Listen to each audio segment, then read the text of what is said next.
And thanks for giving me the opportunity to share a little bit about that, because I think it's important to humanize the face behind, who does what and for what reason. So moved here from Colombia when I was 3, back in the early 90s, late 80s.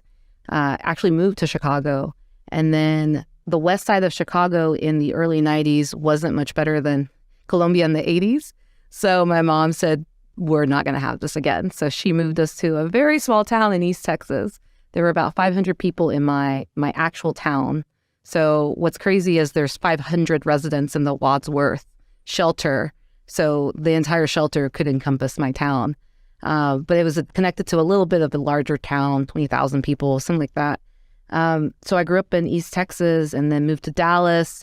And then in Dallas, I got hooked up into the entrepreneurial and tech communities, led a 501c3, public-private partnership, 14,000 square foot space. That was like a co-working space, but also an incubator. I led several tech companies, sold VR to South by Southwest and the city of Dallas. Was very lucky to find my footing in marketing communications early on. And I mean, I just stand on the shoulders of giants, of people that along the way have helped me break into tech, that have helped me find my voice, that have given me strength when I didn't know I had it.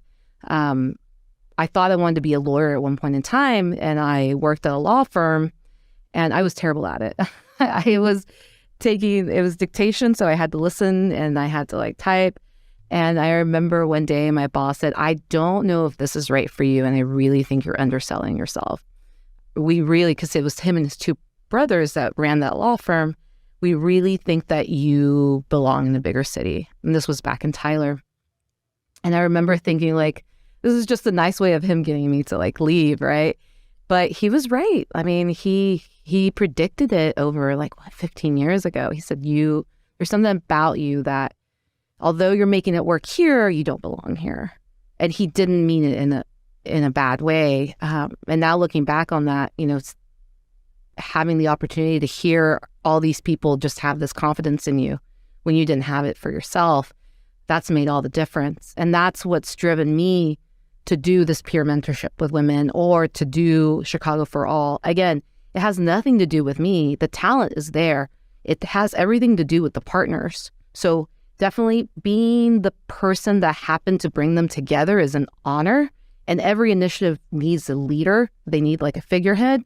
But it's very important to me to point out that, without John, without Otto, without David Black, without Dr. Reverend Stephanie Spalding, without our newest volunteer, Maggie, without all these people, I mean, there is no Chicago for All. They're the real leaders. Without Benji Hart from STOP, I mean, there's just so many people that are involved that make this what it is.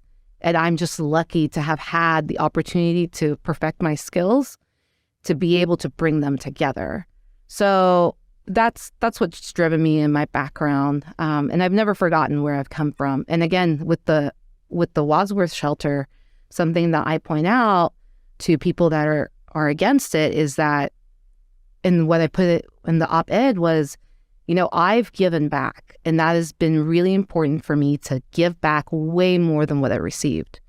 And that's what I see in a lot of these temporary residents, the asylum seekers, is that they want to give back. They want to work. They want to pay their taxes. They want to be productive members. They don't want to hand out. And the Latino pride, right? We do not like being helped. And to be able to just say I need help is a big thing in the Latino culture. So these people already feel like they're, a burden in their own words, and they don't want to be a burden. They just want to get out there and hustle as much as they can.